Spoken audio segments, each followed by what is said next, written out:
Bismillahirrahmanirrahim. Alhamdulillah. Alhamdulillahirabbil alamin wa bihi nasta'in. Wassalatu wassalamu ala asyrafil anbiya'i wal mursalin sayyidina wa maulana Muhammad wa ala alihi wa sahbihi ajma'in.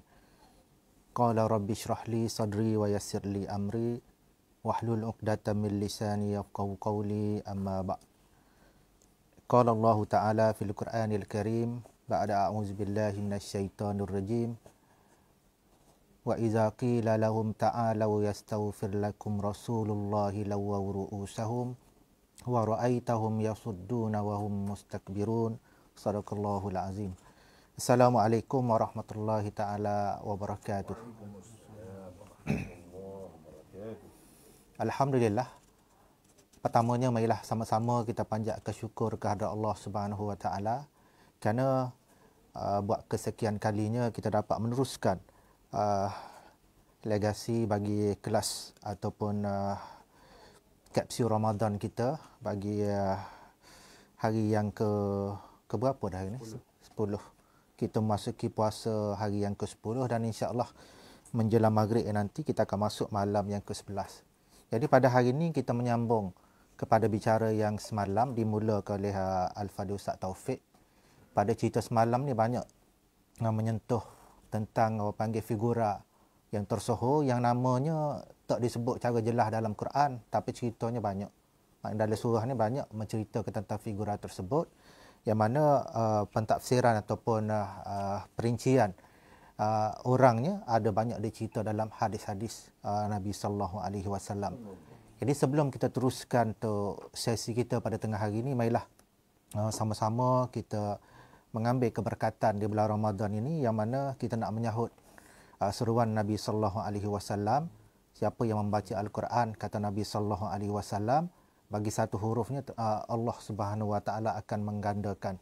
Dan Nabi juga sebut dia kata kalau kita ambil alif lam mim tadi, tidak alif lam mim tu satu huruf tapi alif tu satu huruf, lam tu satu huruf, mim tu satu huruf.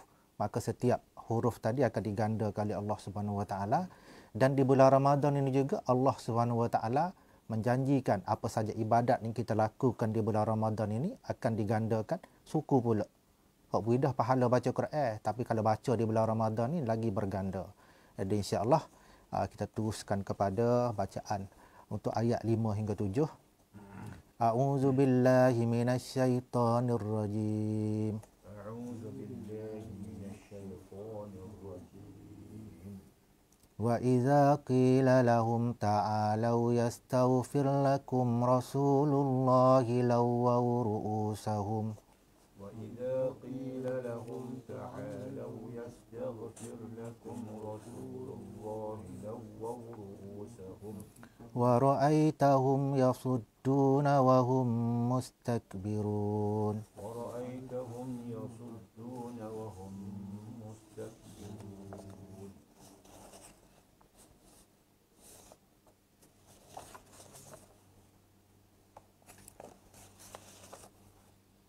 Sawa'un 'alaihim astaghfarta lahum am lam tastaghfir lahum lan yaghfirallahu lahum.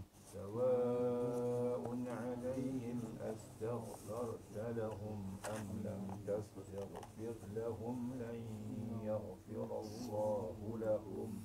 Innallaha la yahdil qaumal fasiqin. Innallaha la yahdil qaumal fasiqin. Humul ladzina yaquluna la tunfiqu ala man 'inda rasulillahi hatta yanfaddu. Humul ladzina yaquluna la tunfiqu ala man 'inda rasulillahi hatta yanfaddu.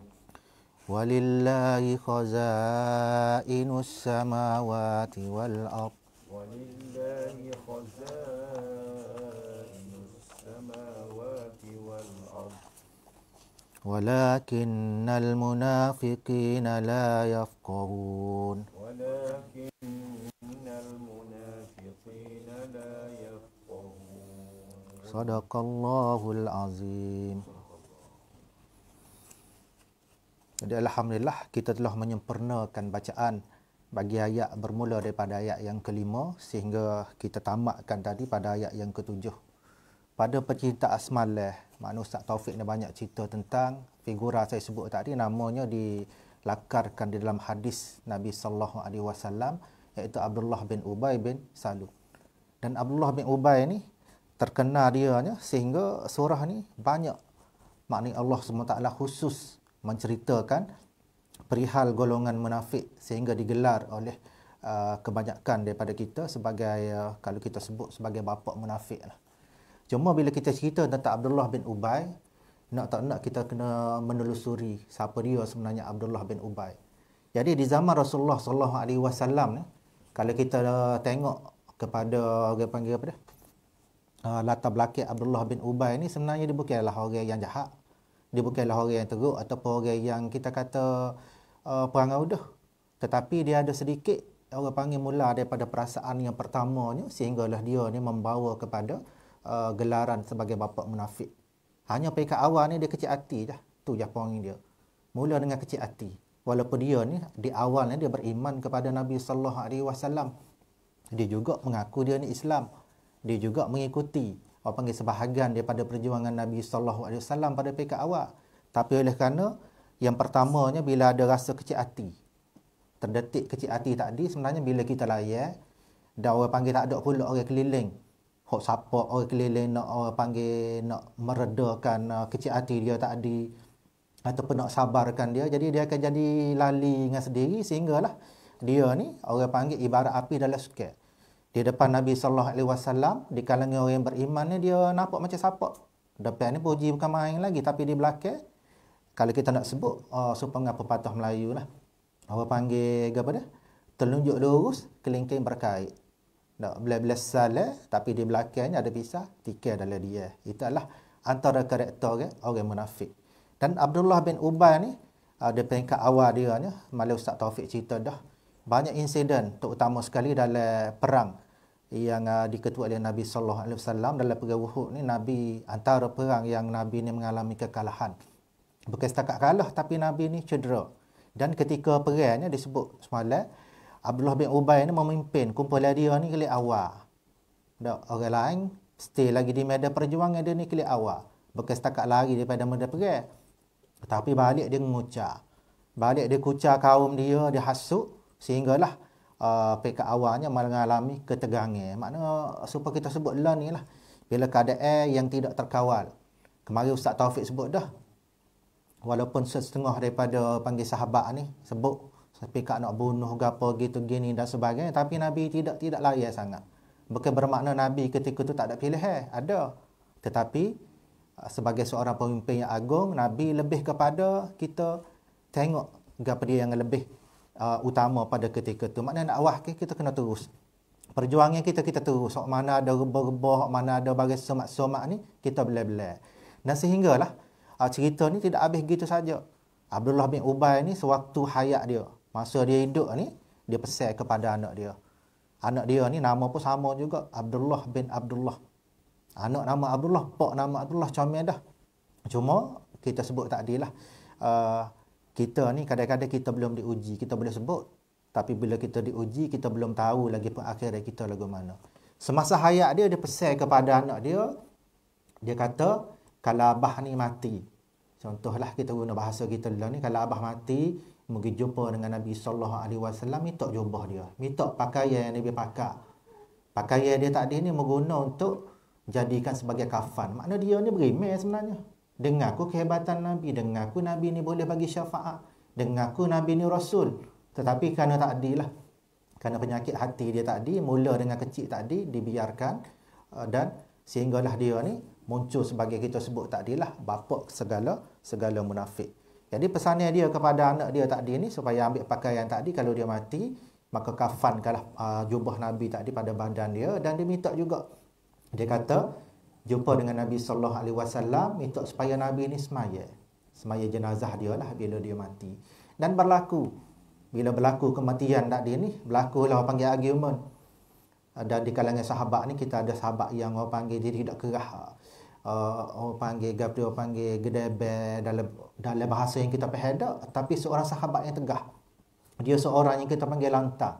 Sehingga banyak yang dia argue tadi ni bukanlah bermakna dia lawan Nabi sallallahu alaihi wasallam, tapi dia tanya dengan orang panggil tujuannya nak membela Nabi sallallahu alaihi wasallam. Jadi bila berlaku kematian Abdullah bin Ubay ni, anak dia pun minta Nabi supaya semaya, Nabi nak pergilah. Nabi nak beri pakaian. Masa Nabi nak olah pakaian ni, Sayyidina Umar pegang jubah tadi. Pegang tahan.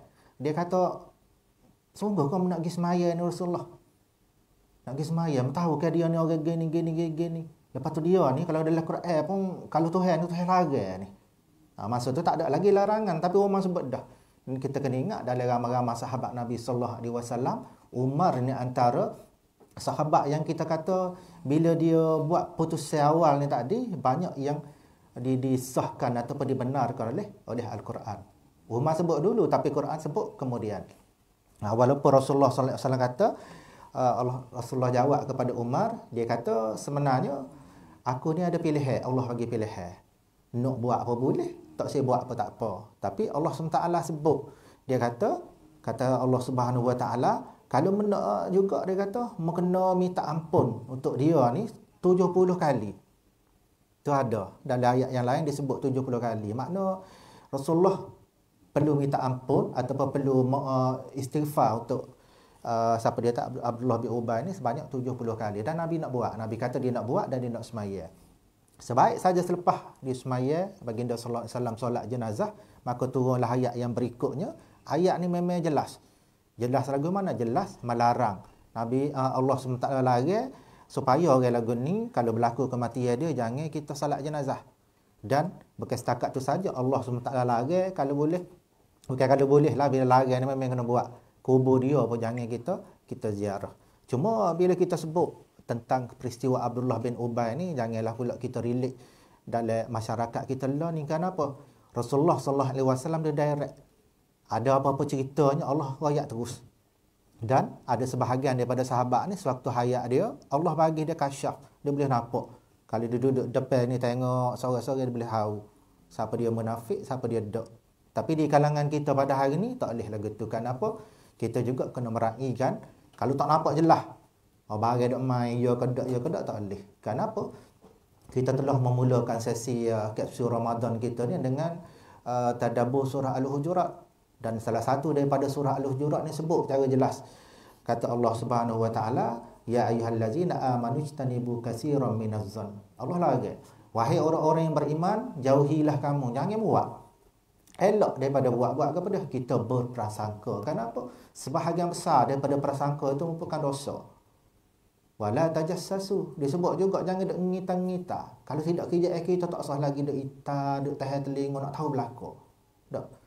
Jadi masalah kita lah ni bila celak mata habis benda kita nak kita ambil tahu. Dan kadang-kadang ni lah yang membawa kita kepada kadang-kadang stres sebab apa?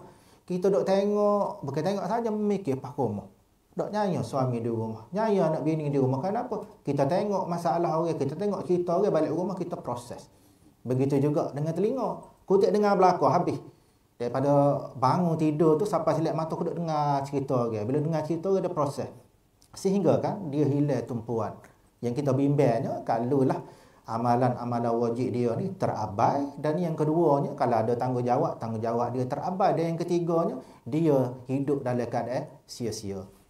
Dan kisah Abdullah bin Ubay ni juga sebagaimana disebut oleh Yang Berhormat Datuk Timbalan, mana tanda-tanda orang munafik, ada kata 3, ada kata 4, dua-dua tak ada riwayatnya. Ayatul munafik yang pertama disebut oleh Datuk Timbalan, bila kecek ni pelawak.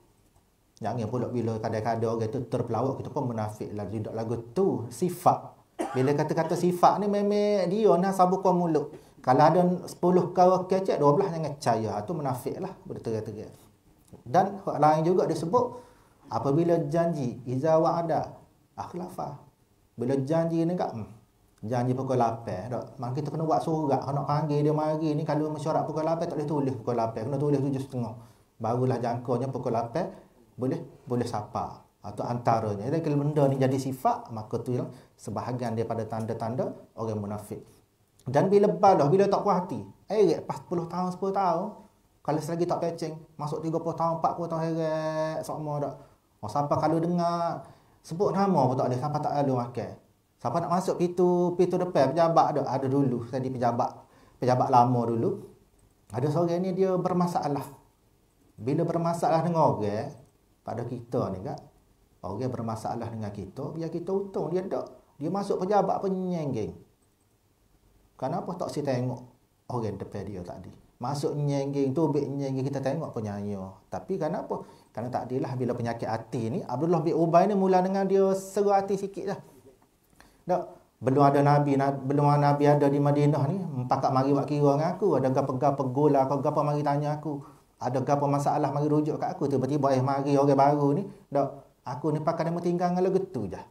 Itu saja dia tak puas hati, tapi orang panggil kerana tu tadi setan akan masuk bila kita membiarkan perasaan-perasaan yang tidak comel tadi bersarang dalam tubuh kita. Dan antaranya juga kisah sebagaimana disebut dalam ayat 5 hingga 7 ni juga, Allah Subhanahu Wa Taala menganjurkan kepada kita, selain daripada disebut tadi kisah Abdullah bin Ubay ni, dia nak supaya bagi pengajaran. Makna kalau kita tengok tadi sirah Nabi sallallahu alaihi wasallam, bila mari dalam keadaan genting, dalam keadaan huru-hara, hak tegin ni dah. Sehingga kan berlaku di zaman Nabi sallallahu alaihi wasallam ke awal sebelum sebelum kematian Abdullah bin Ubay ni, ada seruan lagu mana? Seruan ni orang panggil perkauman. Tak. Mula-mula dengan tak puas hati sikit je, hasut kumpulan kau besar sehingga kan ada satu kumpulan ni, hidup ansar. Mari segolongan pula hidup muhajirin sehingga benda ni orang panggil kau jauh. Sedangkan Rasulullah sallallahu alaihi wasallam bila Nabi berada di Madinah, Nabi lah menjadi bapa penyatu. Daripada Aus dan Khazraj ni tak duduk balah sama dia, Nabi dengan kedatangan Nabi ke Madinah ni tak dia boleh menyatukan. Dan Nabi satukan pula dua kumpulan yang besar. Hak mari daripada Mekah dan hak ada di Madinah sebagai ansar, muhajir dan ansar ni boleh duduk sekali molek-molek. Tiba-tiba dalam keadaan harmoni ni mari pula hak jenis ngocah. Kenapa? Orang hak ngocah ni sebenarnya kalau setakat dia seorang, dia tak urut mana. Tapi bila dibiarkan seperti kita sebut tadi, api dalam sekal, dia akan menjadi masalah. Kita tengok tak nampak mana. Tapi bila kita biar, suatu hari nanti bila rutuh yang tidak dapat diselamatkan. Sehingga Abdullah bin Ubay ni antara hasut tadianya, bagaimana disebut oleh Ustaz Taufik kemarin, jangan tolong puak-puak ansar ni. Dah lah mari tempat kita. Dah. Mari tempat kita tunjuk mata dia belakang tu dia gini-gini. Kita ramai pada dia. Dia ni mari bukannya ni pun mari nopel je. Dah. Jangan dak tolong. Ketelak dia, bisa apa dia ni orang panggil memang kaki lah. Tak. Ada lah orang mari daripada jauh ni kena hormat tuan rumah dan sebagainya, hasut tu tadi. Tapi alhamdulillah sebagaimana disebut dalam sirah ni juga, Rasulullah SAW seorang pemimpin yang tenang. Balik daripada perang tu kalah dah, Nabi nak fikir strategi seterusnya. Kalau kita duk kutip dak ada masalah bubuh. Cara hari ni berlaku. Hari ni kita kerja ni 8 jam 9 jam contoh dak. Mari so kerja nak buat. Mari 2 kerja nak buat. Mari 3 kerja nak buat. Tapi kita tak ada perancangan. Bila tak ada perancangan, daripada 10 perkara ni asal so kerja 10 pun kita tak mampu buat, sehingga ke 10 perkara tak ada satu pun kita tak mampu nak buat. Jadi Allah mengajar kita bagaimana sirah Rasulullah sallallahu alaihi wasallam. Pertamanya bila kita jadi orang yang beriman ini, orang yang mengaku tunduk patuh kepada Allah Subhanahu Wa Taala, pertama dia kena tenang lah. Bila terima apa-apa berita tak kira baik ataupun buruk, kena tenang. Dan dia ajar juga kalau kita terima benda-benda buruk, berita buruk, kita kena sebut kami iza asabathum musibah qalu inna lillahi wa inna ilaihi rajiun. Hak tu kita kena sebut ni tak. Bila kita terima barang buruk, kita pula kau halak, kau curah minyak. Tak. Mari orang ni kena tepuh. Kena tepuh kau kata tak ada apa-apa, pegoreh sikit je. Dia tak ada kena mengena duduk lorong lain mari. Hak ni pasal lagu ni bahasa jenis lorak dia maki orang ni. Padahal tu hak sama tepuh tak ada gapo, mari dia pula asuk. Pas mari pula lepas nak kira lagu mana ni. Tak boleh ni lagu ni. Bala-bala. Kau panas-panas dak. Jadi bila kita jadi orang yang beriman ni, antaranya disebut oleh Ustaz Mai dalam surah Al-Hujurat dah disebut kepada kita orang Islam ni kena ada sikap lagu mana, kena fa'aslihu baina akhawaikum. Makna kita kena jadi watak pendamai. Tak kira mana-mana situasi sekalipun, kena ada watak pendamai. Kalau kita ada watak pendamai, yang pertamanya insya-Allah Apa kerja kita nak buat apa, dia akan jadi lenek. Dan yang keduanya, orang panggil, hidup kita ni selain daripada kita di dunia ni, kita tidak merasa susah, dan di akhirat nanti juga kita tidak akan merasa susah. Saya suka nak memetik ayat dalam surah yang lain, Allah SWT sebut, supaya kita lepas pada ni, jangan kita rasa berat hati, jangan rasa macam rugi, jangan rasa macam eret kaki, bila kena buat tu kena buat ni.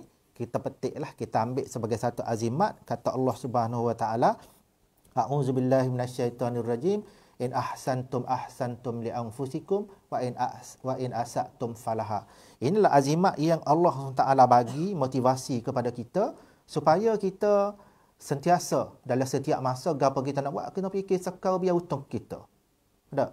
Kadang-kadang kita nak untung kita ni, kita nampak bila buat untuk orang, kita kata kita buat untuk orang boleh dia lah. Tapi Allah ajar kita, in ahsantum, kalau membuat benda baik, in ahsantum li anfusikum. Sebenarnya kebaikan itu untukmu. Makna bila kita buat, secara automatik, masa buat tu boleh dah kebajikan untuk kita. Apatah lagi, kebaikan kita tadi dirasai oleh orang lain, berganda-ganda lah kita boleh kebajikan. Begitu juga dengan keburukan. Apabila kita buat, kita rasa dengan kita ambil hak orang, dengan cara kita kata hak orang, dengan cara kita, orang panggil, menyebarkan propaganda, fitnah dan sebagainya, kita rasa, pandai dah muka dia. Tak, nak tengok, nak biar dia ni kalau boleh hancur-hancur. Sedek perkataan yang kita sebut tadi, kalau dia tak hancur, kita terlebih dahulu hancur. Sebab dia hancur. Contoh kali hidup dia di dunia ni dia susah, tapi di akhirat ada senang. Kita ni kita nampak atas dunia ni kita senang, tapi pengakhiran kita esok, pengakhiran dalam keadaan kita ni rugi sama-sama. Dan dalam surah ni juga Allah Subhanahu wa taala sebut bila Abdullah bin Ubay ni, makna golongan munafik di Madinah ni, dia sebut dengan kekayaan dia, dengan gapo dia ada ni, pada kalau dia ni pulau, makna dengan cara dia tak beri bantuan, tak beri gapo, dan ni akan dengan sendiri, makna panggil buah ni, bila kita kata dengan tidak sihir, tak beri gapo, dia akan lurus dengan sendiri. Tapi dia terlupa, ya Allah SWT kata dalam ayat yang di hujung tu disebut, walillahi khazainus samawati wal ard. Kata Allah SWT, bagi Allah SWT segala khazanah yang ada di langit dan juga di bumi. Walaupun panggil penduduk Madinah, penduduk asal ni golongan kaya, kalau dia sekak pertolongan dia pulau, dia tak tolong, tak gapo, tapi belum tentu lagi dia dapat orang panggil tadi untuk nak menjauhkan orang-orang mukmin ni daripada Nabi SAW. Kenapa? Kita diajar bila sebut beriman ni, pertama sekali dengan benda yang kita tak nampak. Itu hebatnya orang Islam tak? Beriman dengan benda yang tidak nampak. Beriman kepada Allah SWT. Yang kedua, beriman kepada malaikat, tak nampak juga. Dan yang ketiga, beriman dengan kitab. Kitab ni kita nampak bila jadi dalam bentuk mushaf, tapi masa dulu, masa penurunan dia, masa panggil proses pemindahan dia dan sebagainya, nakal dia tak ada ni, tak nampak. Dan kita diajar yang keempat ni juga, kalau kita umat Nabi sallallahu alaihi wasallam, umat Allah ni, kita beriman dengan orang yang kita tak nampak, tak ada jumpa. Dan kita tidak pelik. Kenapa? Inilah ikatan yang sebenar. Maknanya kalau kita dalam keadaan kita tak nampak, dalam keadaan kita tak ada jumpa, tak gapo apa, kita percaya, apatah lagi benda yang ada depan mata. Dan Nabi SAW bila sebut tentang orang panggil iman ni tadi, disebut dalam satu hadis mafhum ni, Nabi kata butung, sangat-sangat butung. Nabi kata orang yang jumpa dengan dia, Nabi kata ada makna diberi kesempatan jumpa dengan dia dan beriman dengan dia. Nabi kata beruntung. Tak? Dan di ulai-ulai di hujung ni Nabi kata hak lagi butung. 3 kali Nabi sebut. Dah, orang yang tak je jumpa dia, tak je jumpa dekat, tak je kecek dengan dia, tapi beriman dengan dia. Siapa dia? Kita umat Nabi sallallahu alaihi wasallam. Maka kerana itulah kita sentiasa pasak dalam kepala kita, apa sahaja yang kita buat, kita nak biar ada perkiraan dosa dan juga pahala. Apatah lagi dalam bulan Ramadan ni disebut, Ustaz Wan Nazir pun sebut, Ustaz Wan Izani ada sebut, man shoma ramadana imanan. Kita nak ambil yang kedua, imanan wahtisaba, ghufira lahu ma taqaddama min zambi. Siapa-siapa yang berpuasa di bulan Ramadan dalam keadaan iman, dia percaya sungguh-sungguh, dia buat betul-betul lah, betul-betul kan untuk perintah Allah SWT, wahtisaban, dengan penuh pengharapan. Ghufira lahu ma taqaddama min zambih. Allah akan mengampunkan dosa dia yang terdahulu. Jadi insya-Allah mudah-mudahan kita semua di bulan Ramadan ini, selain daripada kita buat pagi-pagi ni kita bertadarus, dan tengah hari ni sementara menunggu waktu zuhur ni kita berkuliah, dan insya-Allah jangan kita terlupa tinggal di hujung. Ni ramai orang kita ni kadang-kadang dia terlepas. Dia tahu ke Allahumma barik lana. Dan hadis jelas daripada Nabi sallallahu alaihi wasallam, Nabi anjurkan kepada kita ni supaya kita berdoa. Dan Nabi sebut doa, bila kita berdoa masa ni Allah tak akan tolak. Doa sewaktu sewaktu nak berbuka, sehingga kita berbuka. Maka lazimilah doa kita ni, jangan kita baca doa rengkah-rengkah. Kalau ada apa-apa hajat kita selit lalu masuk situ. Biasa doa kita baca, saya sebut dah tadi, Allahumma barik lana. Orang kita hak tu lah. Tak. Kalau tak baca hak ni tak sah. Tak jadi nak makan. Dan doa ni disebut, bila kita tengok nikmat, bila makanan terhidang, kita baca Allahumma barik lana. Bila kita nak makan, kita baca Bismillah wa ala barakatillah. Dan di bulan Ramadan ni, ada doa khusus pula diajar oleh Nabi sallallahu alaihi wasallam untuk kita nak berbuka tadi. Allahumma laka sumtu wa bika amantu wa bika Allahumma laka sumtu wa bika amantu wa ala rizqika aftartu bi rahmatika ya arhamar rahimin. Siapa-siapa baca doa ni, pertama kalau doa dekat nak buka ni, Allah kabulkan terus. Yang kedua, kalau dia baca kerana nak menghidupkan sunnah Nabi sallallahu alaihi wasallam, dia boleh pula pahala yang lain. Dan yang ketiganya, kalaulah dia melazimi, dia baca sokmo, tak aja tinggal, maka dia jadi juga boleh dapat pahala zikir. Dan akhirnya kita bila malam ni kita ada satu ibadat khusus. Jadi sehari dua ni dia jadi komplek orang kita ni. Dia akan tanya benda ni sehingga bila dengar orang bagi jawapan tak boleh nak buat. Tak? Ada orang tanya, pas lagu mana semaya ni? Sebab ada hadis dari Nabi sallallahu alaihi wasallam. Nabi kata siapa-siapa yang semaya dia bersama dengan imam, makna semaya malam tu sehingga selesai, sehingga imam beredar tadi, dia akan diberi pahala seumpama berqiyamul lail. Jadi orang kita ni dia suka mikir sendiri. Bila mikir sendirinya, banyak ke masjid lah ni setengahnya ada buat 8, setengahnya ada buat 20. Ustaz Wan Nazir pun sebut dah, nak buat 8 buat, nak buat 20 buat, asalkan kita buat. Cuma sedikit panduan kalau kita ambil daripada fiqh manhaji, kalau kita buka dalam tu sebenarnya perbahasan ni panjang. Jadi dia akan ada satu ceritanya adalah isu sama ada witir ni bila kita buat boleh lagi ke nak semaya selepas tu. Telah dijawab oleh ulama kita, benda ni khilaf, dan pendapat yang masyhurnya boleh lah. Pendapat masyhurnya boleh. Maknanya kita semaya dulu di masjid dengan Tok Imam 8, lepas tu Tok Imam buat witir, kita turut. Lepas tu kalau kita nak tambah, nak cukup 20, sambung kita sendiri, tak ada masalah. Boleh.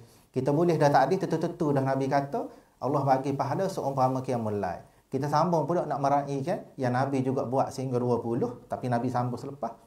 Kita boleh pula pahala yang lain. Dan kalau kita niat nak pula qiyamul lail, boleh pula qiyamul lail hak lain tu. Cuma kita boleh meraihkan sama ada pendapat kata boleh ke nak witir sekali lagi. Jadi kita ambil lah, nak buat boleh, tak saya buat pun tak apa. Cuma banyak orang kita bila go tu tak boleh, go ni boleh, go tu tak boleh, go ni boleh. Habis masa dengan orang bagi dok kecek bagi khilaf ni sehingga benda pun dia tidak buat. Jadi sama-samalah kita panjatkan doa kepada Allah Subhanahu Wa Taala supaya kita tidak menjadi orang yang rugi. Kenapa? Rugi kita ni kalau di dunia ni setakat rugi gitu saja. Tapi kalau benda melibatkan amalan kita yang kita nak guna di akhirat esok-esok, tak ada Allah kata kita boleh cuk nak minta balik betah, tak ada, itu terlupa, tak khabar, tak boleh. Kenapa? Bila Allah SWT kata bila sampai ajal kita, maka tidak akan dapat kita nak lewat walaupun sesaat. Iza jaa ajaluhum la yastakhiruna sa'atan wa la yastaqdimun.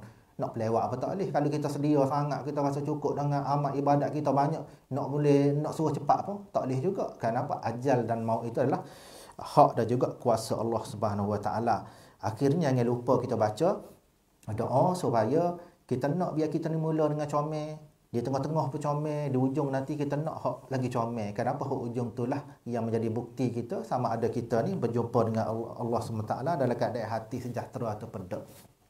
Di sama-sama kita baca Allahumma khtim lana bihusnil khatimah wa la takhtim alaina bisu'il khatimah. Yang mana mafhum daripada doa ni, ya Allah ya Tuhan kami, kau akhirilah kehidupan kami ini dengan kehidupan yang baik, dan jangan kamu akhiri kehidupan kami ini dengan kehidupan yang tidak baik. Kenapa? Kita nak meraihkan ayat Allah Subhanahu Wa Taala dalam Suratul Kahfi yang kita baca dalam tadabbur kita tahun lepas. Dalam ayat ini disebut faman kana yarju liqa'a rabbih falyamal amalan salihan wa la yusyrik bi ibadati rabbih ahada. Kata Allah Subhanahu Wa Taala, siapa-siapa yang berhajat, dia ada keinginan untuk nak berjumpa dengan Tuhannya, falyamal amalan salihan, hendaklah dia ni buat benda-benda baik. Benda baik tak arti kalau kita kata atas tikai sejadah. Dengan cara kita tengok saing kita bawa barang bebek, contoh nak susu kursi, kita ada program ada apa dak, dengan kita tolong pun dah kira-kira juga amal yang soleh. Ataupun dengan cara lagu mana, nampak saing kita kerja dia tak apa nak buat, kita pun tolong. Kadang-kadang teknik je, benda boleh buat cepat, boleh buat siap pun, tapi kita kalau aku ajar dia lagi laju pada aku, tak sahaja. Tu perangai kita, insya-Allah, supaya kita nak berjumpa dengan Allah SWT dalam keadaan hati yang sejahtera. Falyamal amalan salihah, dan syarat dia Allah letak prasyaratnya bukan itu saja, wala yusyrik bi ibadati rabbih ahada, jangan sesekali kamu mensyirikkan Allah Subhanahu Wa Taala. Saya ingat dengan perkongsian sebentar tadi, banyak dah sebenarnya saya Ustaz Taufik mari banyak cerita tentang Abdullah bin Ubay. Dan hari ni saya juga kena bawa cerita yang sama. Kenapa? Ayat bermula wa izaki lalahum ta'alau ni sebenarnya cerita tentang Abdullah bin Ubay. Saya ingat nak sambung sedikit 2 minit, nak sudah kok kisah tadi tak habis. Abdullah bin Ubay ni sebenarnya walaupun dalam keadaan dia ni orang panggil teruk. Kita tengok dia ni nampak teruk dah haprak dak. Orang bapak munafik. Tapi kita orang Islam ni diajar, selagi orang tidur maka tanggungjawab dakwah ni tidak terhenti. Sebab apa dia akan jadi punah? Dalam masyarakat kita tengok bagi hak mudah lah ni lah orang. Contoh kita nak ambil analogi kisah Nabi sallallahu alaihi wasallam. Orang terlibat dengan dada. Patut kita sama-sama bantu dak. Bila terlibat kita jauh, kita tak boleh masuk dekat. Kalau dia susah, asal molek-molek kita bantu, tapi bila dia terlibat dengan benda lagu ni kita kena jauh. Tu salah konsep. Dekat Abdullah bin Ubay, bapak munafik tu. Tapi sahabat didampingi dia. Dia jumpa lagu mana? Dia jumpa ajak Mari kita jumpa Nabi, kita balik semula, kita baik molek-molek, kita beriman dengan Nabi supaya Nabi SAW boleh minta ampun kepada Abdullah bin Ubay. Tapi pasal perangai orang munafik ni, tak. Orang munafik ni bila dia dalam keadaan terdesak, dia tidak mengaku, tapi bila dia rasa kuat, dia boleh orang panggil lawau ru'usahum. Lawau ru'usahum ni nak terjemah payah. Tapi bahasa mudah nak royak agak. Tak ada habis hayat lagi dia limpal perih-perih. Ada. Dengan tangan buat tak sedengar. Tak tawal lagu tak ada. Tak ada habis royak tu. Sahabat ajak klik mari. Kita nak balik mari baik semula, baiki semula supaya kita nak Nabi minta dengan Nabi sallallahu alaihi wasallam supaya minta ampun kepada Allah Subhanahu Wa Taala. Kenapa? Kita kena ingat apa sahaja selagi panggil hayat kita ni tidak berakhir, maka selagi itulah kita masih lagi ada peluang. Dan kita kena ingat Allah SWT ni adalah Allah yang sangat-sangat pengampun, sangat-sangat pemurah dan tidak suka kita. Kalau kita ni kita panggil kalau balas tu heret siapa mati. Dan dengan itu insya-Allah sama-sama juga kita berdoa supaya hari ni ke 10 dah. 10. Kita ada lagi 20. Di luar sana ni kita ada banting ahlan wa sahlan tu, bawah kita ada letak doa. Jadi insya-Allah kita baca sebagai penutupnya. Allahumma barik lana fi Ramadan warzuqna wa ballighna warzuqna lailatal qadri. Maksud dia kita minta kepada Allah Subhanahu taala supaya berkati kita di bulan Ramadan dan supaya beri rezeki supaya kita sapa jumpa dengan Lailatul Qadar. Jadi untuk tu wabillahi taufik wal hidayah. Wassalamualaikum warahmatullahi wabarakatuh.